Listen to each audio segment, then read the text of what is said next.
Hello friends, ഞാൻ അജയ് ശശിധരൻ. എല്ലാവർക്കും tech corner Malayalam ചാനലിൻ്റെ പുതിയൊരു വീഡിയോയിലേക്ക് സ്വാഗതം. ഇന്ന് നമ്മൾ നോക്കാൻ പോകുന്നത് ഈ കാണുന്നത് ഒരു VFD ആണ്. ഇതിനെപ്പറ്റി നമ്മൾ ഒരുപാട് വീഡിയോസ് ചെയ്തിട്ടുണ്ട്. ഇതെന്താണ്, ഇതിൻ്റെ അഡ്വാൻറ്റേജ് ഡിസഡ്വാൻറ്റേജ് എന്താണ്, ഇതിനെപ്പറ്റി ഒരു ഇൻ്റർവ്യൂവിന് ചോദിക്കുമ്പോൾ എന്ത് പറയണം, ഇതിൽ പാരാമീറ്റേഴ്സ് എങ്ങനെ സെറ്റ് ചെയ്യാം, ഇത് വെച്ചിട്ട് മോട്ടർ കണക്ട് ചെയ്ത്, അങ്ങനെ നമ്മൾ ഒരുപാട് വീഡിയോസ് ചെയ്തിട്ടുണ്ട്. അപ്പോൾ കഴിഞ്ഞ ഒരു വീഡിയോയിൽ നമ്മൾ അഡ്വാൻറ്റേജും ഡിസ്അഡ്വാൻറ്റേജും ചെയ്ത വീഡിയോയ്ക്കകത്ത് വന്നൊരു കുറച്ച് ഡൗട്ട്സ് ആയിരുന്നു. നമ്മൾ പവർ സേവിങ് ഇതിൻ്റെ ഒരു അഡ്വാൻറ്റേജ് ആയിട്ട് പറയുന്നുണ്ടായിരുന്നു. അതായത് ഒരു VFDക്ക് ഒരുപാട് അഡ്വാൻറ്റേജസ് ഉണ്ട്. പവർ സേവിങ് ഉണ്ട്, സ്പീഡ് കൺട്രോൾ ഉണ്ട്, അതിൻ്റെ ഇൻ്റഗ്രേഷൻസ് പാർട്ട് ഉണ്ട്, സേഫ്റ്റി ഉണ്ട്. അങ്ങനെ ഒരുപാട് കാര്യങ്ങൾ ഉള്ളൊരു സാധനമാണ് ഈ VFD എന്ന് പറയുന്നത്, അതായത് വേരിയബിൾ ഫ്രീക്വൻസി ഡ്രൈവ്. എന്നാൽ ഇതിൻ്റെ പവർ സേവിങ് അതെങ്ങനെയാണ്, ഒരു നോർമൽ സ്റ്റാർട്ടറും VFDയും വരുമ്പോൾ ഇതിൻ്റെ പവർ സേവ് ആകുന്നത് എങ്ങനെയാണ്, അതിൻ്റെ പവർ സേവിങ് കാൽക്കുലേറ്റ് ചെയ്യുന്നത് എന്നൊക്കെയുള്ള ചോദ്യങ്ങളുണ്ടായിരുന്നു. പ്രത്യേകിച്ച് നമ്മളുടെ വീക്ക്ലി ലൈവ്, നമ്മൾ മിക്ക ആഴ്ചയിലും ലൈവും വരാറുണ്ട്. അപ്പോൾ ലൈവിൽ ലൈവായിട്ട് വന്നൊരു കമൻറ്റും കൂടിയായിരുന്നു ഇത് എങ്ങനെയാണ് നടക്കുന്നത് എന്ന്. അപ്പോൾ തന്നെ നമ്മൾ പറയുകയുണ്ടായി, നമ്മൾ ഇതിനെപ്പറ്റിയുള്ള വീഡിയോ ഓൾറെഡി റെഡിയാക്കി വെച്ചിരിക്കുകയാണ്. തീർച്ചയായിട്ടും ഉടനെ തന്നെ അത് ഇടുന്നതായിരിക്കുമെന്നും പറഞ്ഞു തന്നു. അപ്പോൾ അത് തന്നെയാണ് ഇന്നത്തെ വീഡിയോയിൽ നമ്മൾ നോക്കാൻ പോകുന്നത്. ഈ ഒരു സാധനം വെക്കുന്നതുകൊണ്ട് നിങ്ങൾ നോർമൽ DOLO അല്ലെ ഡെൽറ്റ സ്റ്റാർട്ടറോ മാറ്റിയ ശേഷം ഒരു VFD വെക്കുന്നത് കൊണ്ട് നിങ്ങൾക്ക് എത്ര രൂപ പവർ സേവ് ചെയ്യാൻ സാധിക്കും, അല്ലെങ്കിൽ ഇതിൻ്റെ സേവിങ്സ് എങ്ങനെയാണ് സംഭവിക്കുന്നത് എന്നുള്ളതൊക്കെ ഒരു വിത്ത് എക്സാമ്പിൾസ് ആണ് നമ്മളിപ്പോൾ നോക്കാൻ പോകുന്നത്. അതൊരു 10 kW മോട്ടർ ഒരു VFD വെക്കുകയാണെങ്കിൽ നോർമൽ സ്റ്റാർട്ടറിൽ എത്ര പവർ കൺസ്യൂം ചെയ്യും, എത്ര എനർജി യൂസ് ചെയ്യും, എത്ര രൂപ ചിലവാകേണ്ടി വരും, നമ്മൾ VFD വെക്ക് കഴിയുമ്പോൾ എത്ര രൂപയുടെ വ്യത്യാസം വരും. അതാണ് ഇന്നത്തെ വീഡിയോയിൽ നമ്മൾ നോക്കാൻ പോകുന്നത്. തീർച്ചയായിട്ടും ഇത് നിങ്ങൾക്ക് വളരെ ഇഷ്ടപ്പെടുമെന്ന് ഞാൻ വിശ്വസിക്കുന്നു. അപ്പോൾ ഈ വീഡിയോ മുഴുവനായി നിങ്ങൾ കണ്ട് നിങ്ങളുടെ അഭിപ്രായങ്ങളൊക്കെ തീർച്ചയായിട്ടും കമൻറ്റുകൾ ചെയ്യുക. അപ്പോൾ നമുക്ക് വീഡിയോയിലേക്ക് പോകാം. പിന്നെ വീഡിയോയിലേക്ക് പോകുന്നതിന് മുമ്പ് ഒരു കാര്യം കൂടെ ഞാൻ പറഞ്ഞോട്ടെ. നമ്മൾ ടെക് കോർണർ ഇംഗ്ലീഷ് എന്ന് പറഞ്ഞിട്ടൊരു ഇംഗ്ലീഷ് ചാനൽ കൂടെ തുടങ്ങിയിട്ടുണ്ട്. തീർച്ചയായിട്ടും ടെക് കോർണർ ഇംഗ്ലീഷ് എന്ന് നിങ്ങൾ സെർച്ച് ചെയ്ത് ആ ചാനലിൽ വരുന്ന വീഡിയോസും സബ്സ്ക്രൈബ് ചെയ്യുകയും കാണുകയും ഒക്കെ ചെയ്ത് നിങ്ങൾ ഇതുപോലെ തന്നെ അതും വിജയിപ്പിക്കണമെന്ന് ഞാൻ ആഗ്രഹിക്കുന്നു. അപ്പോൾ നമുക്ക് ഇനി സമയം കളയാതെ കാര്യത്തിലേക്ക് പോവാം. സ്ലൈഡ് നമ്മൾ അത് തന്നെയാണ്, സ്ലൈഡ് വെച്ച് തന്നെയാണ് ഈ വീഡിയോ നമ്മൾ നോക്കാൻ പോകുന്നത്.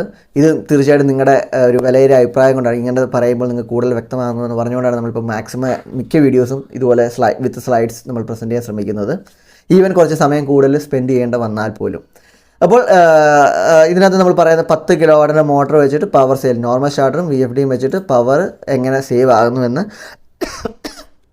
ആണ് നമ്മൾ നോക്കുവാൻ പോകുന്നത്. അപ്പം ഇൻട്രൊഡക്ഷൻ, VFDയെ പറ്റി ഞാൻ ഇനി ഒരു സ്പെഷ്യൽ ഇൻട്രൊഡക്ഷൻ ഒന്നും പറയേണ്ടതായിട്ടുണ്ടെന്ന് എനിക്ക് തോന്നുന്നില്ല. എങ്കിലും ഇത് ആദ്യമായി കാണുന്നവർക്ക് വേണ്ടി ജസ്റ്റ് ഒരു കാര്യം, VFD എന്ന് പറഞ്ഞാൽ വേരിയബിൾ ഫ്രീക്വൻസി ഡ്രൈവ്. പേര് പോലെ തന്നെ ഫ്രീക്വൻസി വേരി ചെയ്യാൻ പറ്റിയൊരു ഡ്രൈവ്. ഫ്രീക്വൻസി വേരി ചെയ്യുമ്പോൾ മോട്ടറിൻ്റെ സ്പീഡ് വേരി ആവുന്നു. ഇതാണ് ഫണ്ടമെൻ്റലി ഒരു VFD ചെയ്യുന്നതെങ്കിലും ഇതിൽ ഒട്ടനവധി ഉപയോഗങ്ങളുണ്ട്. അപ്പോൾ അതാണ്, അതിലൊന്നാണ് ഈ പവർ സേവിങ് എന്ന് പറയുന്നത്. അപ്പോൾ ഈ സ്ലൈഡിൽ നമ്മൾ നോക്കാൻ പോകുന്നത് അത് തന്നെയാണ്. ഒരു 10 kW മോട്ടറിൻ്റെ നോർമൽ സ്റ്റാർട്ടർ ആൻഡ് VFD വെച്ചിട്ടുള്ള കമ്പാരിസനാണ്. അപ്പോൾ അതിനുവേണ്ടി നമ്മൾ യൂസ് ചെയ്യുന്നതും ഒരു 10 kW മോട്ടറാണ്. ഒരു എക്സാമ്പിളിന് വേണ്ടി 3 phase 1500 RPM speed and motor efficiency 90%. ഇവിടെ മോട്ടർ എഫിഷ്യൻസി 90% വളരെ ഇമ്പോർട്ടൻ്റ് ആണ്. കാരണം ഒരു മോട്ടറിൻ്റെ ടോട്ടൽ ലോഡ് എന്ന് പറയുന്നത് അതിൻ്റെ എഫിഷ്യൻസിയും ഒരു വലിയൊരു ഫാക്ടറായിട്ട് വരുന്നുണ്ട്. അത് നമുക്ക് ഇക്വേഷനിൽ വരുമ്പോൾ മനസ്സിലാവും. അപ്പോൾ നമുക്ക് ഫുൾ ലോഡ് പവർ ഒന്ന് കൺസ്യൂം ചെയ്യുന്നത് എത്രയാണെന്ന് നോക്കാം.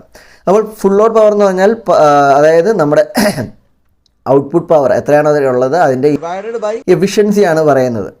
അപ്പോൾ P എന്ന് പറയുന്നത് നമ്മുടെ 10 kW ഡിവൈഡഡ് ബൈ എഫിഷ്യൻസി ആയിട്ടുള്ള 90%, അതായത് 0.90 എന്ന് പറയുന്നത്. അതായത് അപ്പം നമുക്ക് കിട്ടുന്ന 11.11 kW. അതായത് ഇതിൻ്റെ overall full load power consumption അല്ലെങ്കിൽ ഫുൾ ലോഡ് പവർ എന്ന് പറയുന്നത് 11.11 kW ആണ്.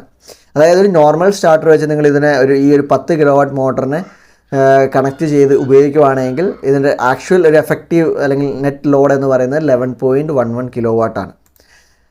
അപ്പോൾ ഇനി ഈ ഒരു 11.11 kW മോട്ടർ നമ്മളൊരു 8 മണിക്കൂർ പെർ ഡേ, ഇപ്പോൾ ഇൻഡസ്ട്രീസൊക്കെ 24 മണിക്കൂറും വിത്ത് ഷിഫ്റ്റ് വർക്ക് ചെയ്യുന്നതാണ് എങ്കിൽ പോലും 8 മണിക്കൂറാണ് നമ്മുടെ ഈ മോട്ടർ യൂസ് ചെയ്യുന്നതെന്ന് തന്നെ വിചാരിക്കുക. അങ്ങനെയാണെങ്കിൽ 11.11 × 8 മണിക്കൂർ എന്ന് പറയുന്നത് 88.88 kWh ആണ് ഇതിൻ്റെ പെർ ഡേ കൺസംഷൻ. അതായത് 88 അല്ലെങ്കിൽ 89 യൂണിറ്റ് വൈദ്യുതി വേണം നമുക്ക് ഈ ഒരു 8 മണിക്കൂർ ഈ ഒരു 10 kW മോട്ടർ പ്രവർത്തിക്കുകയാണെങ്കിൽ. അത് ക്ലിയർ ആയെന്ന് ഞാൻ വിശ്വസിക്കുന്നു. അപ്പോൾ ഇനി നമ്മൾ VFDയിലേക്ക് വരാം. അപ്പം VFDയിൽ വരുമ്പോൾ ആദ്യത്തെ അഡ്വാൻറ്റേജും ഈ ഒരു പോയിന്റ് തന്നെ, average load with VFD is assumed to be 75% ആണ്. അതായത് ഒരു VFDയിലെ ആവറേജ് ലോഡ് നമ്മൾ 70-75% ഒക്കെയാണ് അസംഷനായിട്ട് എടുക്കുക. കാരണം നമ്മുടെ VFDയുടെ ഒരു എബിലിറ്റി കൂടിയാണ്, അല്ലെങ്കിൽ അതിൻ്റെ ഒരു സ്പെഷ്യൽ കഴിവ് കൂടിയാണ്. അതായത് നമ്മുടെ ലോഡ് അനുസരിച്ചിട്ട് നമ്മുടെ പവർ ഇത് വേരി ചെയ്യാനും അല്ലെങ്കിൽ സ്പീഡ് വേരി ചെയ്യാനും, അതായത് ഒരു ക്ലോസ്ഡ് ലൂപ്പ് സിസ്റ്റം പോലെ ആയതുകൊണ്ട് തന്നെ നമ്മുടെ VFDക്ക് അതിൻ്റെ ഒരു എബിലിറ്റി ഉണ്ട്. അതായത് അതുകൊണ്ട് തന്നെ അനാവശ്യമായ ഒരു ഫുൾ ലോഡിൽ നമ്മുടെ മോട്ടർ പ്രവർത്തിക്കാൻ ഇത് ഒരു മുഴുവൻ സമയം ചെയ്യുന്നതല്ല. അത് ആവശ്യം അനുസരിച്ചിട്ട് മാത്രമേ നമ്മുടെ പവർ ഡെലിവറി ചെയ്യുകയുള്ളൂ VFD എന്നുള്ളതാണ്. അതുകൊണ്ട് തന്നെ ഒരു 70-75% ആണ് ഒരു അസംഷനായി ഒരു ആവറേജ് ലോഡായിട്ട് നമുക്ക് കണക്കാക്കാൻ സാധിക്കുക ഒരു VFDയുടെ കേസ് വരുമ്പോൾ. അതേസമയം നോർമൽ സ്റ്റാർട്ടർ ആണെങ്കിൽ അതൊരു ഇവൻ യൂസ് ഉണ്ടെങ്കിലും ഇല്ലെങ്കിലും ചിലപ്പം 100%-ഉം ഫുൾ, കാരണം അവിടെ ഒരു വേരിയേഷനോ അല്ലെങ്കിൽ ഒരു ഓണാക്കി ആ അതിൻ്റെ ഫുൾ പൊട്ടൻഷ്യലിൽ എത്ര കറണ്ട് വാട്ടർ എടുക്കുന്നോ അത് കറങ്ങുക എന്നുള്ളതല്ലാതെ അവിടെ ഒരു കൺട്രോളോ മെക്കാനിസമോ ഒന്നുമില്ല. അതുപോലെ VFD എന്ന് പറയുന്നത് നമുക്കറിയാം ഒരു പവർ ഇലക്ട്രോണിക് ഡിവൈസാണ്, IGBT ബേസ്ഡ് ആയിട്ടുള്ളതാണ്. അപ്പോൾ ഇതൊക്കെ നല്ല പവർ കൺസംഷൻ കുറച്ചുകൊണ്ട് തന്നെ ഭയങ്കര ഫീഡ്ബാക്സ് എടുത്ത് അതിൻ്റെ ഔട്ട്പുട്ടിൽ എന്താണ് നടക്കുന്നത് അനുസരിച്ച് തന്നെ ഇത് ചെയ്യാനുള്ള കഴിവുണ്ട്. അപ്പോൾ അങ്ങനെ നോക്കുമ്പോൾ നമുക്ക് ഒരു ആവറേജ് ലോഡ് ഓഫ് VFD എന്ന് പറയുന്നത് ഒരു 75% ആയിട്ട് അസ്യൂം ചെയ്യാം. അങ്ങനെയാണെങ്കിൽ VFDയുടെ പവർ എന്ന് പറയുന്നത് power input into load factor raise to cube എന്നാണ് ഇക്വേഷൻ. അതായത് നമ്മുടെ 11.11 കിലോവാട്ട് ഇൻറ്റു 0.75 റേസ് ടു 3 എന്ന് പറയുന്നത് 4.68 കിലോവാട്ടായി. അതായത് നോർമൽ സ്റ്റാർട്ടർ യൂസ് ചെയ്തപ്പോൾ 11.11 ആയിരുന്നു നമ്മുടെ ഒരു നെറ്റ് പവർ എങ്കിൽ നമ്മൾ VFDയിലേക്ക് പറയുമ്പോൾ 4.68. അത് നിങ്ങൾ ആലോചിക്കണം, ജസ്റ്റ് ഒരു 75%, അതായത് 25% മാത്രമാണ് നമ്മൾ കുറച്ചത്.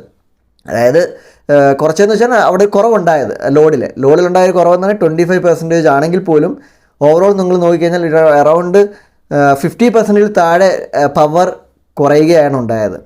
അതായത് കാരണം നമ്മളറിയാം ലോഡ് ഫാക്ടർ റേസ് ടു 3 ആണ് ക്യൂബ്, അതായത് ഒരു ചെറിയ 1% എന്ന് പറയുന്നത് ആക്ച്വലി ഇൻറ്റു 3 അല്ലെങ്കിൽ റേസ് ടു 3 എഫക്റ്റാണ് ഉണ്ടാക്കുന്നത് ഓവറോൾ ഔട്ട്പുട്ടിൽ. അതുകൊണ്ട് തന്നെ ഒരു 25% കുറഞ്ഞപ്പോൾ തന്നെ നമ്മുടെ പവർ എന്ന് പറയുന്നത് 4.68, അതായത് 3-1 കുറയുകയാണ് ഉണ്ടായത്. അപ്പോൾ തന്നെ നിങ്ങൾക്കറിയാം 4.68 ഇൻറ്റു 8 hours, നേരത്തെ നമ്മൾ 8 മണിക്കൂറാണ് ഉപയോഗിച്ചത്. അങ്ങനെയാണ് 37.44 കിലോവാട്ട് പെർ ഡേ എന്ന രീതിയിലേക്ക് ഇതിൻ്റെ പവർ കൺസംഷൻ കുറയുകയാണ് ഉണ്ടായത്. അതായത് ഒരു ദിവസം നിങ്ങൾ 8 മണിക്കൂർ ഇത് യൂസ് ചെയ്യുകയാണെങ്കിൽ 10 കിലോവാട്ട് മോട്ടർ VFD ഉപയോഗിച്ചിട്ടെങ്കിൽ നിങ്ങൾക്ക് അവിടെ 37 യൂണിറ്റുകൾ മാത്രം മതി. അതായത് നമ്മൾ നോർമൽ സ്റ്റാർട്ടറിലായിരുന്നെങ്കിൽ 88.88 യൂണിറ്റ് വേണമായിരുന്നുവെങ്കിൽ VFD വെച്ചപ്പോൾ നമുക്ക് 37.44, അതായത് ഒരു ദിവസം തന്നെ നമ്മൾ ഇത് രണ്ട് മോട്ടർ ഇതേ രീതി കമ്പയർ ചെയ്യുകയാണെങ്കിൽ 51 യൂണിറ്റ് നമുക്ക് VFD വെച്ച മോട്ടറിൽ നിന്ന് സേവ് ആയി. അതായത് 51 യൂണിറ്റ് ഒരു ദിവസം നിങ്ങൾക്ക് ഒരു VFD വെച്ച മോട്ടർ 10 കിലോവാട്ട് മോട്ടറിന് സേവ് ആയി. അങ്ങനെയാണെങ്കിൽ നിങ്ങളൊരു ആവറേജ് ആനുവൽ നോക്കിയാൽ ഒരു 250 ദിവസം നിങ്ങൾ പ്രവർത്തിപ്പിക്കുന്നു വെച്ചു, 250 ഇൻറ്റു 51.44 സേവിംഗ് എന്ന് പറഞ്ഞാൽ ഏകദേശം 12,860 യൂണിറ്റ്. ഒരു കൊല്ലം നിങ്ങൾക്ക് 12,860 യൂണിറ്റ് നിങ്ങൾക്ക് ലാഭിക്കാൻ സാധിക്കും VFD വരുമ്പോൾ. ഇനി അത് നമ്മുടെ പൈസയിലേക്ക് കാൽക്കുലേറ്റ് ചെയ്താലോ, ഞാനിവിടെ 6 രൂപ പെർ യൂണിറ്റാണ് ഞാൻ എടുത്തിരിക്കുന്നത്. 6 രൂപ എന്ന് പറയുന്നത് നമുക്ക് വീടുകളിൽ കിട്ടുന്ന റേറ്റ് ആണെങ്കിൽ നമുക്കറിയാം ഇൻഡസ്ട്രീസിൽ കൊമേഴ്ഷ്യലൊക്കെ വരുമ്പോൾ 10 രൂപ വരെ 12 രൂപ വരെയൊക്കെ പോകുന്നതൊക്കെ ഉണ്ട്.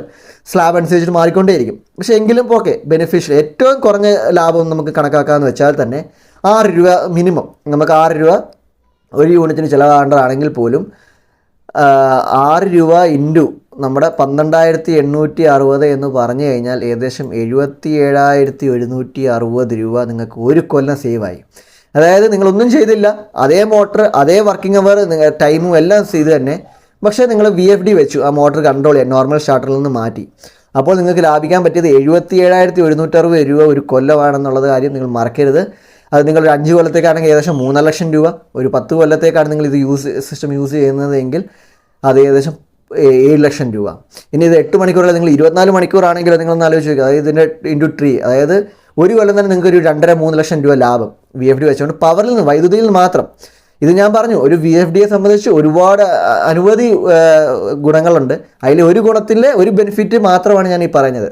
അപ്പോൾ ഇത് കൂടാതെയുള്ള ബെനിഫിറ്റ്സ് എന്തൊക്കെയാണ്? സ്പീഡ് കൺട്രോൾ ചെയ്യാം, നമുക്ക് സ്പീഡ് വേരിയേഷൻ ചെയ്യാൻ പറ്റും. പിന്നെ മോട്ടറിൻ്റെ ലൈഫ് കൂടും. അതായത് നിങ്ങളുടെ മോട്ടർ നോർമൽ സ്റ്റാർട്ടറിൽ ഒരു 5 കൊല്ലം വർക്ക് ചെയ്യേണ്ട ഒരു മോട്ടറാണെങ്കിൽ നിങ്ങൾ VFD വെച്ചാൽ അത് 7-8 കൊല്ലം വർക്ക് ചെയ്യും. അതായത് 3 കൊല്ലം കൊണ്ട് നിങ്ങൾക്ക് ആ ഒരു സാധനം കൊണ്ട് വരുമാനം നേടാൻ സാധിക്കും. അപ്പോൾ അങ്ങനത്തെ അഡ്വാൻറ്റേജ് ഉണ്ട്. പിന്നെ ഇതിൻ്റെ ഫീഡ്ബാക്സും ഇതിൻ്റെ സേഫ്റ്റി എന്തെങ്കിലും ഒരു ഫീൽഡിൽ ഇഷ്യൂ ഉണ്ടെങ്കിൽ പെട്ടെന്ന് തന്നെ ഇത് സെൻസ് ചെയ്ത് ട്രിപ്പ് ചെയ്യും. പിന്നെ ഇതിൻ്റെ മെയിൻ്റനൻസ് അല്ലെങ്കിൽ ട്രബിൾ ഷൂട്ടിംഗ്, ഇതിൽ ഫോൾട്ട് വന്നു കഴിഞ്ഞാൽ പാരാമീറ്റർ കാണിക്കും, ഫോൾട്ട് എറർ കോഡ് കാണിക്കും, ഏത് F04 F02. അപ്പോൾ അതനുസരിച്ച് തന്നെ പെട്ടെന്ന് ഏത് ഫോൾട്ടാണ് കണ്ടുപിടിച്ച് നിങ്ങൾക്ക് അതിൻ്റെ സൊല്യൂഷൻ ചെയ്യാൻ പറ്റും. അതായത് ഇതിന് നിങ്ങൾക്കൊരു ഡൗൺ ടൈം എന്ന് പറയുന്നത് വളരെ ഇത് കുറയാൻ പറ്റും. നിങ്ങളുടെ മെഷീൻസ് അല്ലെങ്കിൽ നിങ്ങളുടെ എന്താണോ അത് വളരെ കുറച്ച് നേരത്തേക്ക് മാത്രമേ ഡൗൺ ആവുകയുള്ളൂ, ആയാൽ തന്നെ അപ്പം തന്നെ പെട്ടെന്ന് നിങ്ങൾക്ക് ചെയ്യാൻ പറ്റും. മറ്റേതാണെങ്കിൽ നിങ്ങൾ കണ്ടുപിടിച്ച് പ്രശ്നങ്ങൾ മുകളിൽ കഴിയുമ്പോഴത്തേന് തന്നെ നിങ്ങളുടെ ഒരു ദിവസം 2 ദിവസത്തെ പ്രൊഡക്ഷൻ നഷ്ടപ്പെടും. അപ്പോൾ അതുമൊക്കെ ഒഴിവാക്കാം. അപ്പം മൊത്തത്തിൽ നോക്കുമ്പോൾ നിങ്ങൾക്ക് ഇതൊന്നും അല്ല ലാഭം, ഇതിൻ്റെ 10 മടങ്ങാണ്. അത് 77,000 ആയിരിക്കത്തില്ല, 7 ലക്ഷം ആയിരിക്കും നിങ്ങൾക്ക് ഒരു കൊല്ലം ലാഭം വരിക.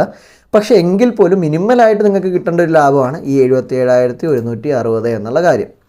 അപ്പോൾ അത് തന്നെയാണ് ഇവിടെ പറയുന്നത്. ഇനിഷ്യൽ ഇൻവെസ്റ്റ്മെൻറ്റ് നോർമൽ സ്റ്റാർട്ടറിനെ വെച്ച് നോക്കുമ്പോൾ നിങ്ങൾക്ക് കൂടുതൽ കൊടുക്കണം. നോർമൽ സ്റ്റാർട്ടർ നിങ്ങൾക്ക് 10,000 രൂപ താഴെ നിൽക്കുമെങ്കിൽ ഇതിന് ചിലപ്പോൾ 10,000 തൊട്ട് 1 ലക്ഷം രൂപ വരെയൊക്കെ നിങ്ങൾക്ക് ആവറേജായിട്ട് കൊടുക്കേണ്ടതായിട്ടുണ്ടാവാം.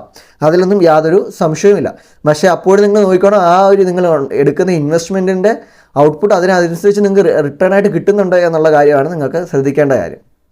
പിന്നെ മെയിൻ്റനൻസ് കോസ്റ്റ് കുറയ്ക്കാൻ സാധിക്കുന്നുണ്ട്, മോട്ടറിൻ്റെ ലൈഫ് സ്പാൻ, ഇതൊക്കെ ഞാൻ ഓൾറെഡി പറഞ്ഞു. അപ്പോൾ ഇതൊക്കെയാണ് ഇവിടെ പറയുന്നത്. അപ്പം സമ്മറി ആയിട്ട് പറഞ്ഞാൽ ഒരു VFD വെക്കുന്നത് കൊണ്ട് നിങ്ങൾക്ക് ഒരു 12,860 യൂണിറ്റ്സ്, അത് ഏകദേശം 77,160 രൂപ നിങ്ങൾക്ക് ഒരു കൊല്ലം നിങ്ങൾക്ക് സേവ് ആകാൻ സാധിക്കുന്നുവെന്ന്. അതായത് ഒരു റിട്ടേൺ ഓൺ ഇൻവെസ്റ്റ്മെൻറ്റ് ROI എന്ന് പറയുന്നത് വളരെയധികം കൂടുതലാണ് നിങ്ങളൊരു VFD വെക്കുമ്പോൾ. അത് ഇൻവെസ്റ്റ്മെൻറ്റ് എന്ന് കൂട്ടേണ്ട പോലും കാര്യമില്ല എന്നാണ് അതിൻ്റെ അർത്ഥം. അപ്പോൾ ഇത് തന്നെയാണ് നമ്മുടെ ഒരു കൺക്ലൂഷൻ പാർട്ടായിട്ടും പറയാനുള്ളത്. VFD ഇംപ്ലിമെൻറ്റ് ചെയ്യുമ്പം എനർജി എഫിഷ്യൻസി ഉണ്ടാകുന്നുണ്ട്, ഓപ്പറേഷണൽ കോസ്റ്റ് കുറയുന്നുണ്ട്. പിന്നെ ഇത് കൂടാതെ ലോങ് ടൈം ബെനിഫിറ്റ്സ് ആയിട്ടുള്ള മെയിൻ്റനൻസ് കോസ്റ്റും മോട്ടർ ലൈഫ് എക്സ്റ്റൻഷൻ എന്ന് പറയുന്നതും. അതുകൊണ്ട് തന്നെ തീർച്ചയായിട്ടും നമ്മൾ എല്ലാ വീഡിയോയിലും പറയുന്ന പോലെ തന്നെ നിങ്ങൾക്ക് മോട്ടർ അങ്ങനത്തെ എൻവയോൺമെൻറ്റ് ആണ് എങ്കിൽ തീർച്ചയായിട്ടും നിങ്ങൾക്ക് VFD നല്ലൊരു ബെസ്റ്റ് ചോയ്സ് തന്നെയാണ്. ഇനി നിങ്ങൾ മടിച്ചു നിൽക്കാതെ തന്നെ നിങ്ങൾക്ക് അതിലേക്ക് പോകാൻ സാധിക്കും. അപ്പോൾ ഇത്രയുമാണ് ഈ വീഡിയോയിൽ നിന്ന് നമ്മൾ പറയാൻ ആഗ്രഹിച്ചത്. അപ്പം നിങ്ങൾക്ക് എന്തുമാത്രം ഇതിൽ പവർ സേവ് ആകുന്നു, ഏത് രീതിയിൽ സേവ് ആകുന്നു എന്നും വ്യക്തമായി എന്ന് വിശ്വസിക്കുന്നു. അപ്പോൾ ഈ വീഡിയോ ഇഷ്ടപ്പെട്ടെങ്കിൽ തീർച്ചയായിട്ടും നമ്മുടെ ചാനൽ സബ്സ്ക്രൈബ് ചെയ്യണം, സപ്പോർട്ട് ചെയ്യണം. കൂടാതെ നിങ്ങളുടെ എന്തെങ്കിലും ചോദ്യങ്ങൾ അല്ലെങ്കിൽ ഡൗട്ടുകളും ഇതുപോലത്തെ പല വീഡിയോസ് നിങ്ങൾ ചെയ്യാൻ ആഗ്രഹിക്കുന്നുണ്ട് എന്നുണ്ടെങ്കിൽ തീർച്ചയായിട്ടും നിങ്ങൾ അത് കമൻറ്റ് രൂപേണ നമ്മളെ അറിയിക്കുക. ഒന്നെങ്കിൽ വളരെ സിമ്പിളായിട്ട് നൽകാൻ കഴിയുന്ന ഉത്തരങ്ങളാണെങ്കിൽ നമ്മൾ കമൻറ്റിലൂടെ നൽകുന്നതായിരിക്കും. അതല്ല ഇതുപോലെ ഡീറ്റെയിൽഡ് എക്സ്പ്ലനേഷൻ ആവശ്യമായുള്ള ഡൗട്ടുകളാണെങ്കിൽ തീർച്ചയായിട്ടും വരുന്ന ദിവസങ്ങളിലെ വീഡിയോകളിൽ നിങ്ങളുടെ ഡൗട്ടുകളും വീഡിയോ ആയി തന്നെ വരുന്നതുമായിരിക്കും. പിന്നെ നമുക്കറിയാം നമ്മൾ വീക്ക്ലി ലൈവ്സ് വരുന്നുണ്ട്. ആഴ്ചയിൽ നമ്മൾ ലൈവ് വരുമ്പോൾ അവിടെ വെച്ച് നമ്മൾ ഇതൊക്കെ ഡൗട്ട്സ് ഡിസ്കസ് ചെയ്യാറുണ്ട്, അങ്ങോട്ടും ഇങ്ങോട്ടും ഇൻട്രാക്ട് ചെയ്യാറുണ്ട്. അപ്പോൾ അവിടെയും നമുക്കിതൊക്കെ ചർച്ച ചെയ്യാവുന്നതാണ്.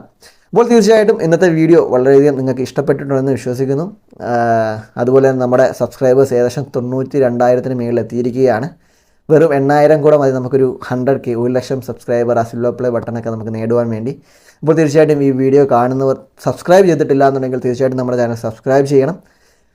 പെട്ടെന്ന് തന്നെ നമുക്ക് ഒരു 100K എന്ന ആ ഒരു സ്വപ്നതുല്യമായ നമ്പറിലേക്ക് എത്താൻ സാധിക്കണം എന്നാണ് നമ്മുടെ ഒരു ആഗ്രഹം. നിങ്ങളുടെ സപ്പോർട്ട് തീർച്ചയായിട്ടും അതിനായിട്ട് ആവശ്യമുണ്ട്. അപ്പോൾ മടിച്ചു നിൽക്കാതെ സബ്സ്ക്രൈബ് ചെയ്തിട്ടില്ല എന്നുണ്ടെങ്കിൽ തീർച്ചയായിട്ടും നിങ്ങൾ സബ്സ്ക്രൈബ് കൂടെ ചെയ്യുക. അപ്പോൾ അടുത്ത വീഡിയോയിൽ കാണും വരെ താങ്ക് യു.